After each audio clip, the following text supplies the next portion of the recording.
Would it be okay if I were to tell you that I am afraid someday? So I call you up and you call me down. Would it be okay? Well, hello and welcome to Season 1, Episode 5 of the FreedHearts podcast. I'm Robert Cottrell here, as always, with Susan Cottrell. You know, I'm just going to dive right into this here. Even the most optimistic people this year has done a number on us. It seems as if every day something else is happening. Wildfires, floods, protests, politics, racial tension, and of course the deaths and suffering on so many levels from COVID. Our emotional and our mental health is fragile. We just can't seem to get our footing. Someone said that it feels like they're constant earthquakes and I just can't get stable footing, and it keeps piling up. And I'll say here that I'm afraid. I feel a lot of fear. Yep, I do too. Trouble sleeping sometimes, feeling overwhelmed. The present seems overwhelming and unbelievably painful and difficult for so many. Yes. And the future is uncertain. So I'm scared about today. I'm scared about tomorrow. It feels like every conversation with people we have seems to be about this. Yeah. And about the world burning. We have dinner with some of our kids and friends who live in the same building here, and it seems like as much as we try to not talk about things like this, we just can't get them out of our mind. And again, it can feel overwhelming, and I feel scared, and I feel fragile. And so Yes. We wanted to talk about this today, talk about fear. And so I want to talk a bit about how it's impacting us and what we can do and what happens at a time when we have more questions than we seem to have answers. So let's talk for a minute about the impact. And again, some of this stuff is going to be things we know, but certainly that need to be reminded of, that fear does impact us. It does sharpen our senses. It makes us more aware, but that sharpening also makes us more vulnerable to roller coaster and extreme emotions. And I've found that for myself. My roller coaster of emotions in any given day or moment are just wild. Yes. Another impact that fear has is there is an increase in hormones, the fight or flight. And when we can't seem to fight, or don't know how to fight, or don't know who to fight, or don't know how to fight effectively, that is unnerving and depressing. Another impact is that of fear is it decreases our immune system, which is great time for that. The hormone released during fight or flight mode, and when we experience stress, weakens our immune system. Fear also causes us to have a loss of memory. I'm sorry, what was I talking about?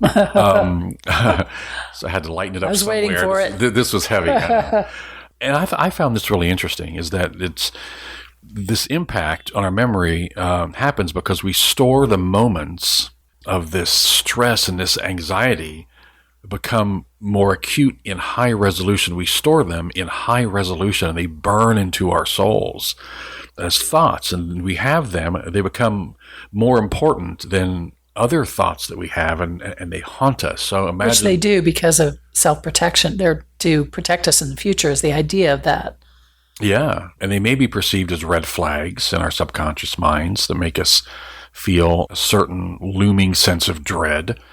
And this reactive fear-based thinking is really behind PTSD. But that can lead to long-term memory formation problems, as we have these memories seared into our brain in super high resolution that have a lot of emotion. It throws things out of balance, and we have trouble in our long-term memory formation. So to keep the good news going, more impact is it can have damage to our heart. Being exposed to this kind of adrenaline, this kind of stress can cause heart damage. So all of this impacts our mental health, our work, our relationships, our view of others, our view of ourselves. There are some days when I wake up and the first thought I have is, when do I get to go back to bed? Funny thing just happened. We actually paused the recording and are picking it back up now because there was a siren going right by us, which is just perfect timing. So maybe because we're on fear, if that happens again, we'll just let that go. Again, this makes us feel stuck and powerless, and it can be overwhelming. And let me say that if you're feeling this way, don't hesitate to reach out for help, to talk to someone about this. There's a great organization called mendseattle.com, which is just a great website of therapists and very LGBTQ focused and inclusive, and that's mendseattle.com. Also, trevorproject.org is another great resource. Also, RAINN, RAINN is good. That's awesome. That's Really awesome. good. So we've talked about the impact that fear can have, and certainly all of us to one degree or another are feeling very afraid right now. So what can we do to help with this? And I heard this phrase, this is Webster's dictionary has this term as a word to watch, but it's doom scrolling. And I love that. It's so descriptive, but we can stop doom scrolling. And the idea was that a very high percentage, extremely high percentage of everything on the internet is bad news right now. So as a general rule, we could use with less news, less internet, don't engage on social media so much. Remember, debating with people who are committed to misunderstanding you can be toxic to you. So it always helps to take a digital break and step away from social media and this endless stream of news. I did this recently where, you think, well, I just won't respond, but then you hear that ding, that notification, and my gosh, you can't help but pick up your phone to see what happened. Or I'll pop on CNN or MSNBC in the morning and see the news, breaking news at the bottom, and then I'll turn it off and I'll pop on, 12 hours later, it's the same breaking news. They've been talking about the same thing all day long. Oh. So we have, for ourselves, we kind of realize that if something major happens, if there's an emergency, we will hear about it. We don't need to check constantly. Yeah, it's like taking a bath in toxin and sitting there in toxin. You would never do that. Yeah. But that's what it is. You're bathing your brain in toxins, which means you're bathing your whole body in toxins, because that's where you get your orders from the brain. Wow, that's good. And we end up, especially now with everything going on that's so divisive, we end up debating with people who are family members, who are friends. But again, debating with people who are committed to misunderstanding you can be toxic. So don't doom scroll. Take a digital break anytime you need to. Another thing that we can do and we should do is recognize that we're afraid. Sometimes that feels like a weakness. It's not a weakness. So just to recognize that we're afraid and know that there's nothing wrong with that. It's not a weakness. We can also understand that fear can be an opportunity. I think we've seen that with a lot of the reaction to the horrible things that have happened out there. But fear can be an opportunity to get involved, to take action, to stand up, to speak up. And it does help to take action. Even something, making a phone call to your representative or your congressman or senator, or writing a letter, or joining a march or a protest, or reaching out to someone. Small things can have a huge difference. So getting involved, taking action can really help with the fear. Yes, it helps remove the helplessness. Because the whole thing about all these things you've said are that you feel helpless. The world is burning and we feel helpless to stop it. And so taking action empowers us to feel like, okay, I can do something. Yeah. And along that same lines too, don't go through it alone. Talk to somebody.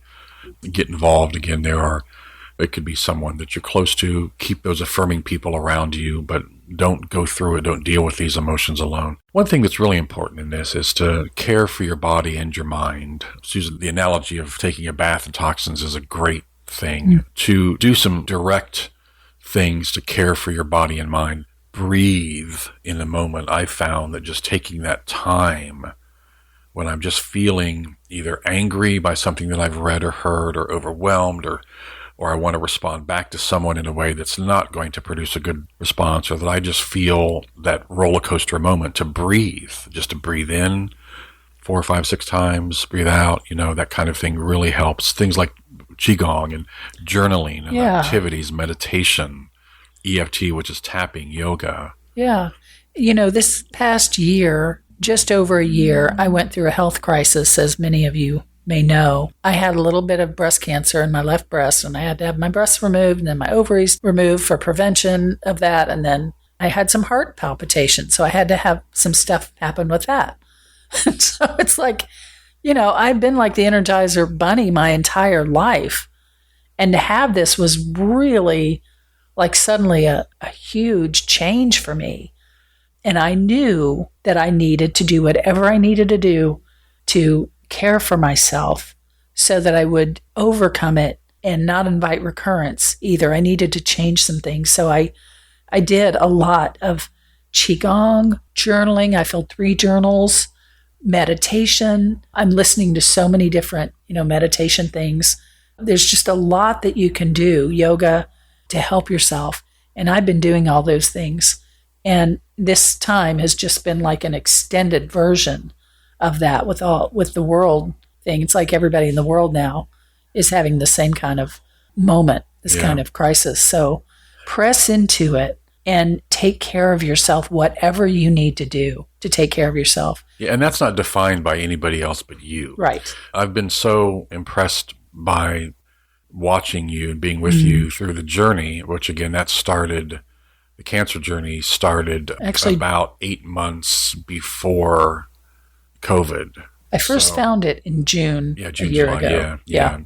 So 8-9 months of that, dealing with that, and then to go right from that into COVID. And like we said at the beginning, so many other things going on with wildfires and politics and the racial issues and all of that. But in the midst of that, you really pressed into listening, allowing Spirit, God, however you define that, lead you, and really you've been so open. And that's I think the key here is there's not one answer, one thing in this caring for your body and mind that works for everybody. And my deepest knowing, to get in touch with my deepest knowing on things, because we all know a lot more than we think we do, and to let that emerge. That's right. It's been an incredible journey that I wouldn't trade for anything. Yes. Yeah.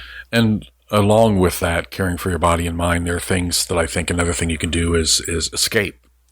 Our Annie's life partner, they will do runs and they'll go out and run and they often go over to the lake and sit and things like that. And there are things you can do, activities, family time, binge a new show. Oh my gosh, I've discovered The Americans. Oh my gosh, it's awesome. We have binged some things. And you're watching that one alone. That is not my type. I'm not doing it. Absolutely my style.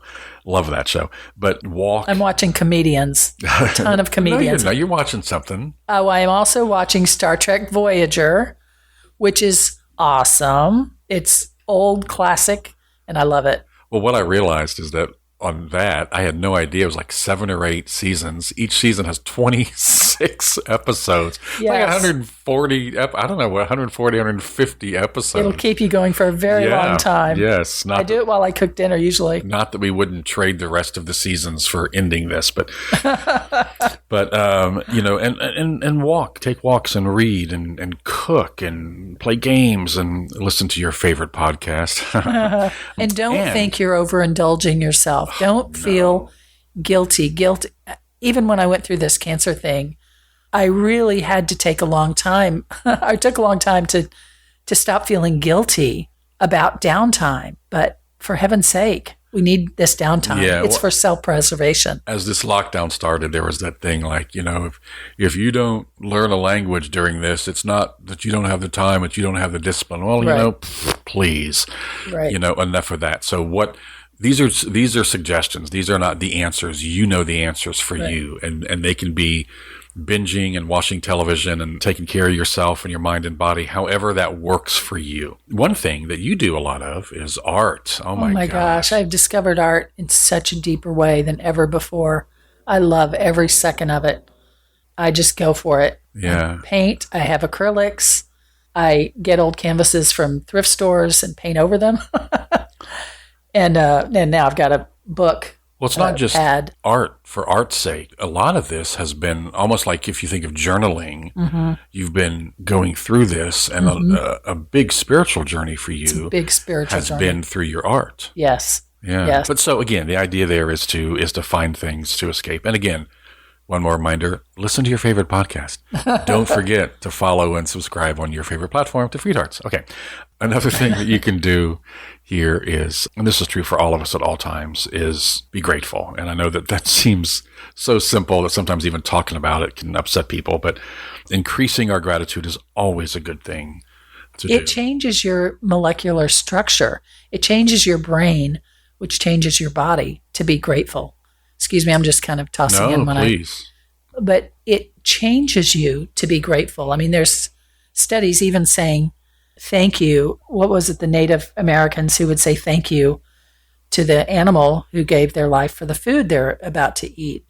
It does something physically measurable, positive for your body. And I think another thing, too, is that gratitude helps us stay present. I was talking with someone last night about who was struggling with some things, and then we were also talking about the amazing things in their life. They were able to get married to her wife and legally, and they made a move out here to Seattle and got jobs, and just amazing things to be grateful for. And I find that when I'm grateful, it helps me stay present in the moment. And that's, for me, one of the things that I want to focus on here is being present. None of this is to minimize the real problems people are facing. You may have trouble paying your rent right now. You may be living alone right now in lockdown. And so there's some real cost to people during this. But gratitude, if you're breathing, you have things to be grateful for, and that will increase your resilience in your life. Yeah. And I know we sit here and say that from a privileged perspective. We acknowledge that. Yes. And again, we're safe. Yeah, we're safe. We paid our rent. Yeah, we don't want to. I know there are people out there suffering with lost jobs and bills and sickness and health and lost loved ones and all kinds of things. And we never, ever want to minimize that in any way. We know that all of this makes us afraid. And I don't want to minimize anybody's fear in this. We're just trying to do some things to help here, give you some things to help. But to me, being grateful for whatever I can be grateful for helps me stay present. And that's a key for me, is to be focused on the right now in this moment, being present. And meditation is great for this. You could really use meditation to bring yourself back to being in this moment. Find the joy in today. What ifs? I don't like what ifs. What ifs to me can only produce a sense of absolute panic. We need to understand what's real. We'll talk more about that in a second, but what's real, but there's so many, oh my gosh, what if this happens? And what if this happens? And what if that happens? And we have no answers to any of that. And it can produce an absolute panic, number one. And then number two, it robs us of this moment. It robs us of the joy of this moment right here, right now. So Susan, you one of the videos that you have on our YouTube channel, which if you just search YouTube for FreedHearts, you can find it. You talk about how to help with fear, how to separate fear from reality. Do you have any thoughts about that? I've talked a lot. Well, your brain's job is to make true what you tell it. So when you say, oh, I'm so worried about so-and-so, your brain says, hey, we're worried here. Yeah, I thought we were doing okay, but she says we're worried, so let's make that happen. And it makes true what you're telling it. And so you have to choose carefully. You get to choose carefully what it is you're going to think about and watch your thoughts. That is the key to all of this. As we said with my cancer journey, health journey, it was an opportunity to kind of detox my brain of stuff that was not helpful and stuff that was damaging to me, actually. And so I had to turn into what I was thinking and choose my thoughts. And that's been very powerful for me. And when you get thoughts that come to you, things you may scroll when you're doom scrolling and you don't mean to be, but there you are, is stuff that just doesn't even have any reality to it. Always check things through Snopes. Always check and see if there's truth to it. And only do what sparks you to helpful action. If there's no action to it, then it doesn't help to be scrolling about it and thinking about it. So jettison it actively out of your brain. Yeah, if it moves us to just be afraid, right, then it's probably one of those what ifs, or it's the fake news that's out there, or it's the manipulative things that are being done on social media. If it moves us to action, then not only does that reduce the fear, but it helps us feel empowered. Yes, it does. When you talk about being present, I remember a video, I cannot find it again, but it was of a tiny girl. The dad was teaching about breathing and breathing for calmness. And he showed a video he had made where his girl was having a little meltdown. She was like 2 or something. And he picked her up and he held her and he said, breathe, breathe. And that was her cue, And she started breathing, and within seconds, she was completely calm. Now, if you've been around children or if you're a parent, you know that is some accomplishment. But that's the power of our breath, which is inherently calming when we focus on it. So when you talked about that our memories that are of disaster or bad things that happen, we store in high resolution. What you can do actively is remember good memories and think of those and purposely burn them in high resolution for yourself. When somebody gives me a good comment, I repeat that to myself because it helps me. It empowers me. So purposely go to the good things. Relive those. Replay those. Feel those emotions that were good and were joyful. Make those as intense of a thought and a memory and burn those in high resolution. Yes, because our survival will naturally try to relive the negative ones for our future protection, but it's too much. So relive the good ones, burn them in there. Yeah. One of the things, that's really good. That's a gift. One of the things that I think of too is that our body doesn't know the difference. And again, I just have this thing about what ifs. When oh my gosh, what if they do this or he does that or this happens? And well, the vast majority of what you anticipate, the doom, never even happens. Yeah, that's the old thing. Like 90% of what you're afraid of never ends up happening. Right. But we pay the price because as if it happened. That's what I was about to say. Excuse me. No. And that's that. I'm not sure our body knows the difference. If we're standing in one place and something is happening to us and we're experiencing that emotion of this bad thing happening to us, our body is going to react. Yes.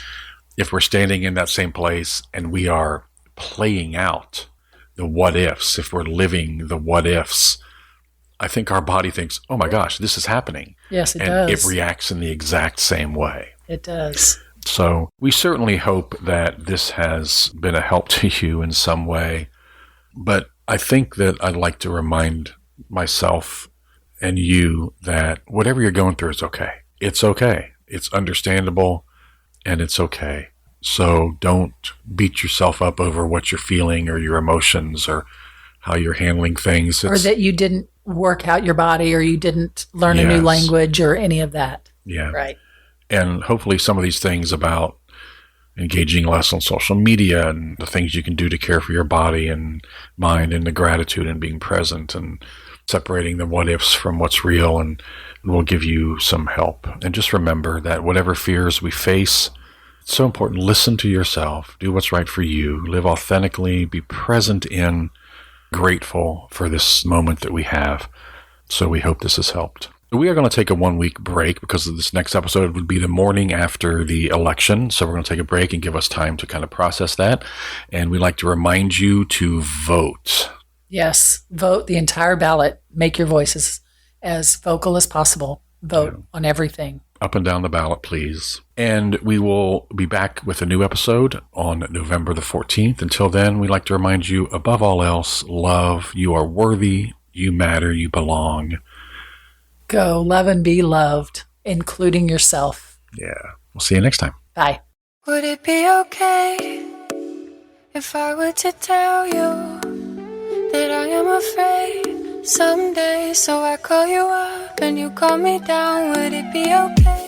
You've been listening to the FreedHearts podcast. We have extensive resources and vibrant community for you at www.freedhearts.org. Just come say hello. And if you have questions or issues or comments about the podcast, things you'd like us to talk about, reach out to us at podcast@freedhearts.org. The music is provided by Hannah Cottrell, our daughter, the Grammy-nominated Saint Sinner, and you can find out more about her at HeySaintSinner.com. Please share this, subscribe, and follow on your favorite platform. And thanks for listening.